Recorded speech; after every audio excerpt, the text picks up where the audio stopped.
Welcome to the Voice of Ibrahim Traoré, your channel for the most compelling true-to-life stories of leadership, loyalty, betrayal, and redemption in modern Africa. If you're new here, make sure to hit that subscribe button, like and share, because what you're about to witness isn't just a political thriller. It's a turning point in history. Now let's dive into part one, the general in the shadows. They called him the hawk behind closed doors, not because he soared above the fray, but because he never missed a weakness, never flinched before blood, and never blinked in the face of power. General Mahamadou Zango had built his reputation on ruthless efficiency and cold calculation, a man forged in the furnace of military campaigns and sharpened by the politics of fear. For years under the old regime, he was the iron hand in velvet gloves, suppressing dissent, directing covert operations, and maneuvering within corridors thick with smoke, silence, and secrets. But when that regime fell, and the young, sharp-eyed captain, Ibrahim Traoré stepped forward to fill the vacuum, not with promises of riches, but with talk of dignity, sovereignty, and revolution. Zango saw not a leader, but a liability. "He will tear the foundation down," the general whispered to his inner circle, his voice low as steel, and bury us with it. From the beginning, their visions clashed. Traoré believed in people's councils, transparency, justice. Zango believed in control. Control was security, and security meant survival. So Zango waited. He watched. And when the moment came, when Traoré was surrounded by adoration and seemingly untouchable, he struck. It began with whispers, shipments rerouted, military supply lines sabotaged, critical intelligence withheld. Then came false reports leaked to foreign media painting Traoré as reckless, unstable, too young for the burdens of state. Zango began convening secret strategy meetings under the guise of national security reviews, pulling in loyal officers from border garrisons, quietly redeploying units under emergency authorization. The plot was surgical, elegant. A strike timed for 3 hours during a routine inspection visit to the Northern Command, a location chosen for its isolation and distance from Trail Corps support. The plan was simple. Arrest the captain quietly, discredit him with doctored documents and confessions, and announce a stabilization transition back to experienced military leadership. But what Zango failed to calculate, what no algorithm of paranoia could model, was the depth of Traoré's instinct and the breadth of his trust network. That very morning, a young communications officer named Idrissa noticed inconsistencies in the encrypted dispatches between command centers. It was subtle, a time-coded discrepancy, a messsying hash signature. Idrissa flagged it, sent a private signal to a rarely used direct channel only Traoré's closest circle monitored. The captain, resting after a 36-hour campaign planning meeting, opened the message at 144. He stared at the contents without blinking, then slowly exhaled. "It's tonight," he said, almost in awe. He didn't call his guards. He didn't run.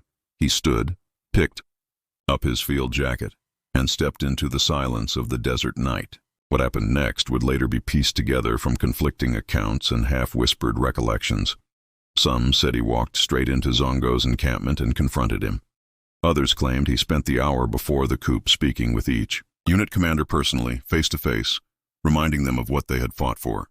Not gold, not titles, but the people.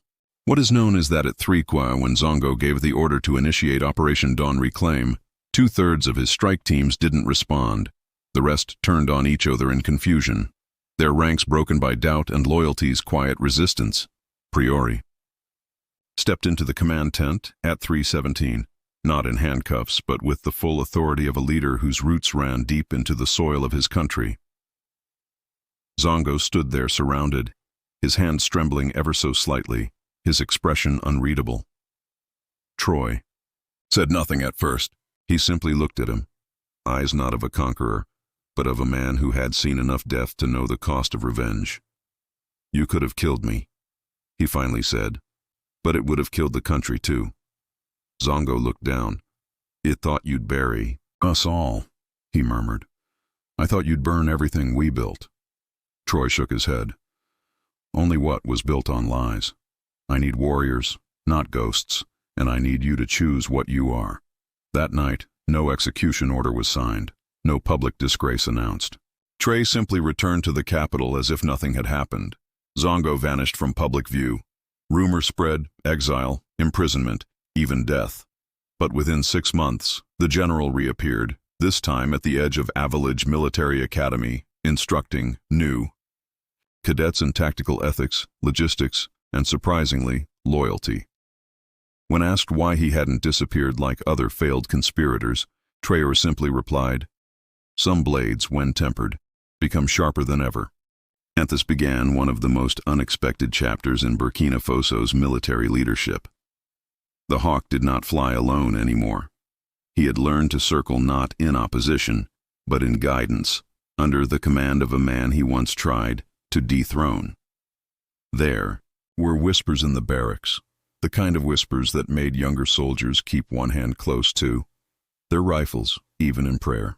And as the dust of the failed assassination settled, in the silence of official denial, Ibrahim Traoré and General Sand Kwama walked a delicate tightrope, where every glance was a calculation and every silence a gamble, for trust between men who should have died in the same room was not built overnight.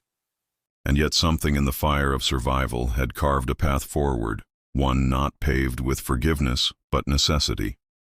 And as they convened in the war chamber at dawn, surrounded by maps bleeding with red ink, they began to chart not just military operations, but the anatomy of betrayal itself, starting with the question that sat like a landmine in the center of the room.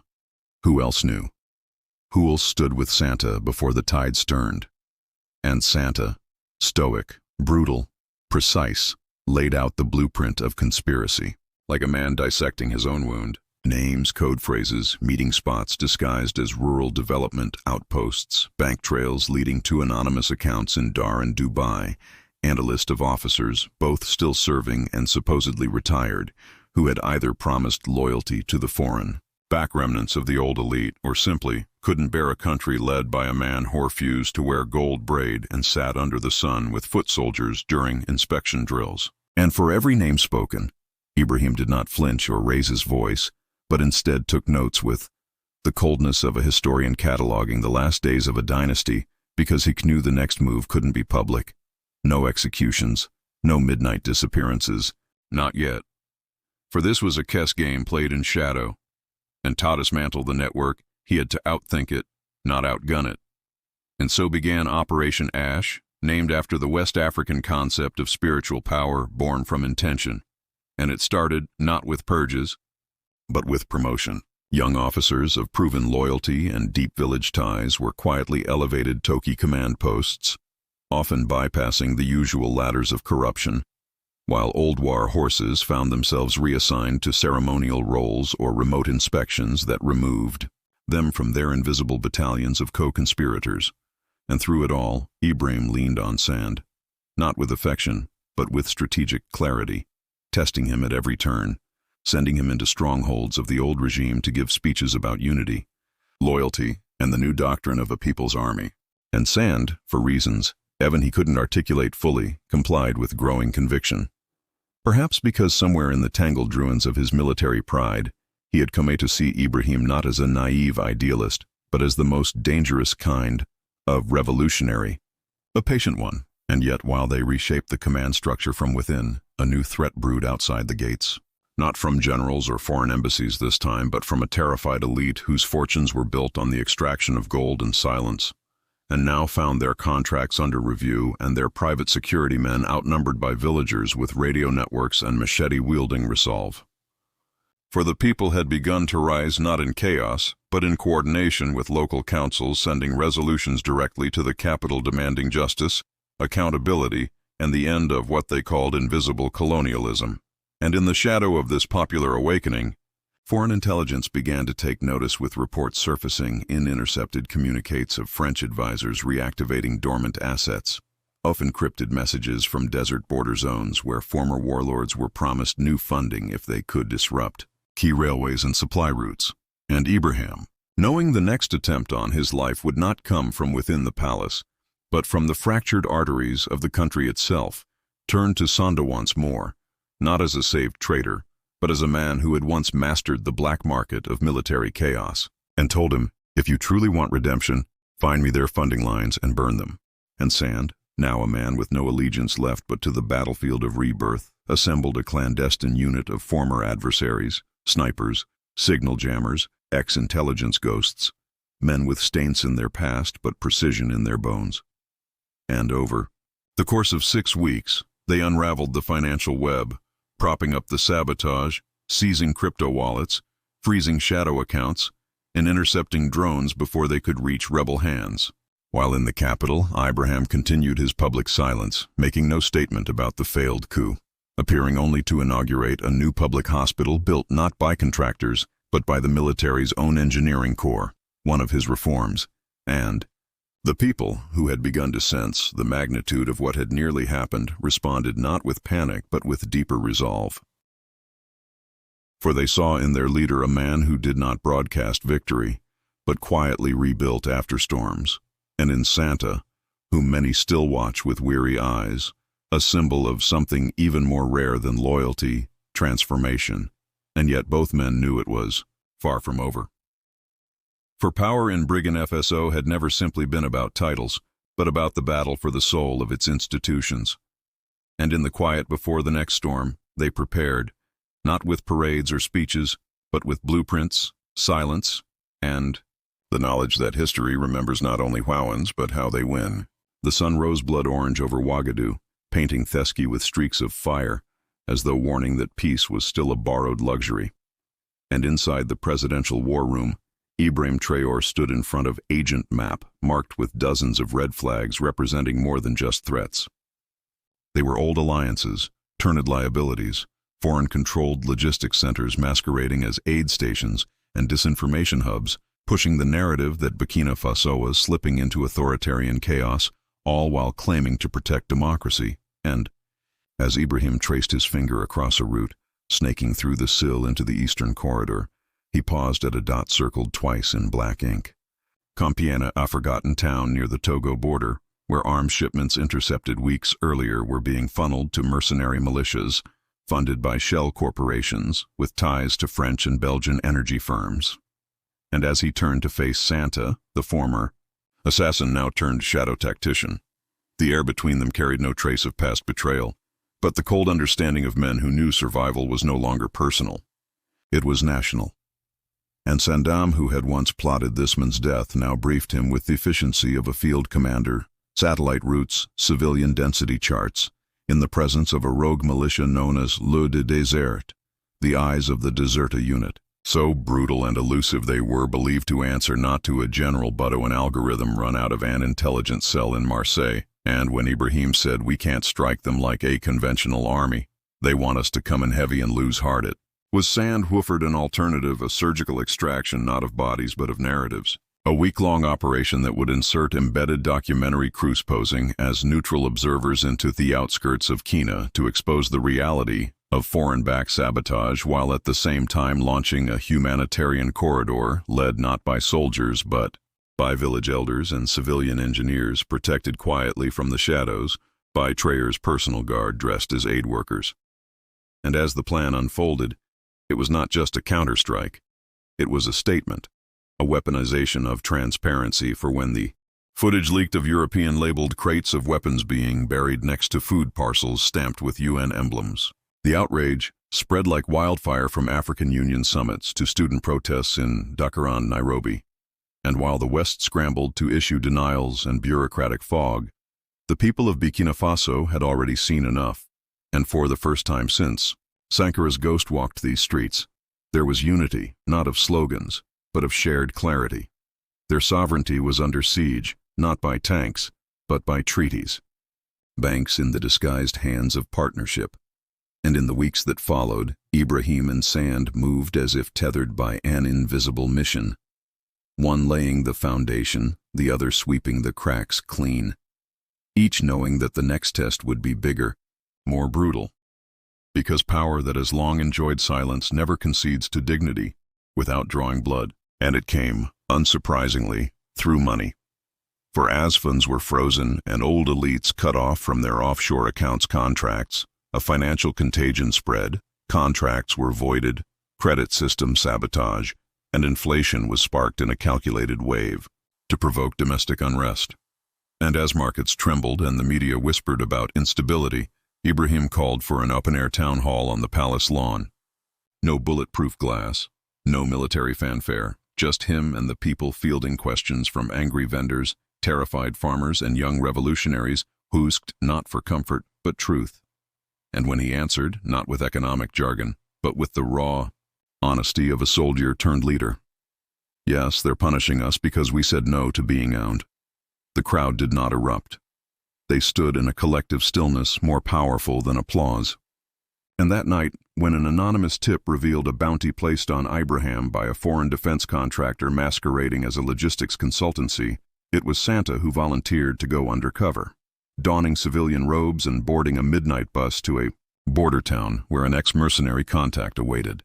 And there, in a dim tea house sworn by flies and sweat, Santa learned that the plot was real.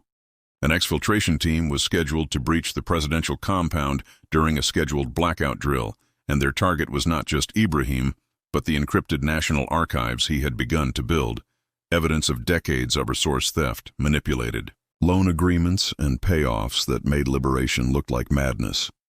As Sundar turned to the capital under cover of a farmer's truck, he didn't wait for orders. He mobilized a ghost unit of former rebels turned patriots and intercepted the strike.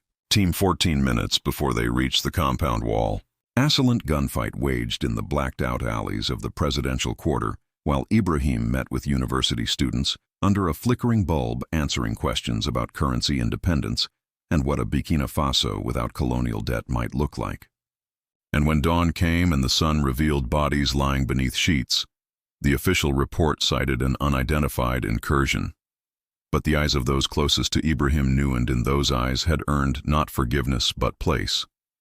It was that same week that Ibrahim publicly appointed him as senior military ethics advisor, a role that didn't exist until it was carved from war, and the headlines that followed called it madness, hypocrisy, even suicide of governance. But Ibrahim responded, with a single line during his next address, "Sometimes the most dangerous men are the ones who know what they almost destroyed." And so while critics raged and cameras clicked, the people understood, because in a nation trying to rebuild trust, the only true compass was not perfection, but transformation. The night air over Ouagadougou had the weight of history in it, thick with silence that came not from peace but from the anticipation of something irreversible. And inside the makeshift operations chamber beneath the presidential compound, just a few quarters away from the place where Abelet had once been meant for Abraham's skull, two men stood over a map glowing in faint red light. One was the man who'd been targeted, and the other the man who had once been the trigger. Andas moved markers to indicate the last remaining military outpost suspected of foreign collusion. Ibrahim simply watched him, arms crossed, not with suspicion, but with a quiet conviction that the fate of Burkina Faso rested not on who had power, but on who had learned from peace poison. And it was in that moment that Sanda said something that would stay in Ibrahim's memory forever. "If betrayal taught me anything, it's that loyalty must never come from fear." And from that single sentence, a strategy was born, not of armored tanks or military parades, but of councils networks and the kind of trust that can't be bought or ordered, only earned. For across the nation, Ibrahim began replacing hierarchical command structures with what he called circles of integrity, a new military philosophy that demanded not just strength but conscience. Each unit now required to rotate leadership roles weekly, debate decisions, and document every engagement with civilians. And while international observers scoffed at what they called idealistic decentralization, the truth emerged quietly in the field. Deserting stopped, extortion dwindled, and local populations who once feared their own soldiers began offering them meals and information voluntarily. And in villages that had once cursed the name of Ouagadougou, now murals of a soldier shaking a child's hand replaced graffiti of skulls and fire. And Sanda, who had become the silent architect of these reforms, moved through it all like a ghost, no longer seeking redemption. Any results? Interviewing young cadets about why they had joined, cross-checking complaints from elders, auditing procurement chains to purge ghost expenses planted by decades of corruption. And in the process, he became something unexpected, the conscience of the armed forces. And while some generals bristled, none dared defy openly, for they knew that Abraham's rise had changed the stakes. This was no longer about climbing ladders, but tearing them down so Nodorant could ever use them again. And yet, just as the structure solidified Athome, the external pressure intensified like a siege of a different kind.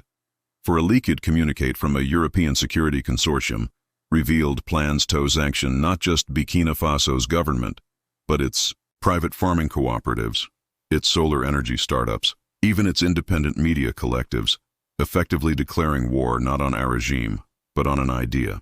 The idea that an African country could govern itself without asking for permission. And when confronted with these revelations during a live town hall streamed across the continent, Ibrahim did not flinch. Instead, he called on the people directly. Not for outrage, but for resilience. They want us to kneel with empty bowls, he said. So, let's show them we've learned to grow our own food. And with that, a cascade of community actions followed, spontaneous and fierce. Abandoned colonial warehouses were turned into storage units for grain. Disused factories retrofitted into textile cooperatives. And within months, domestic production rose not because of state mandate, but because of popular will. And watching it all unfold, Santa could not help but feel the surreal weight of his place in it.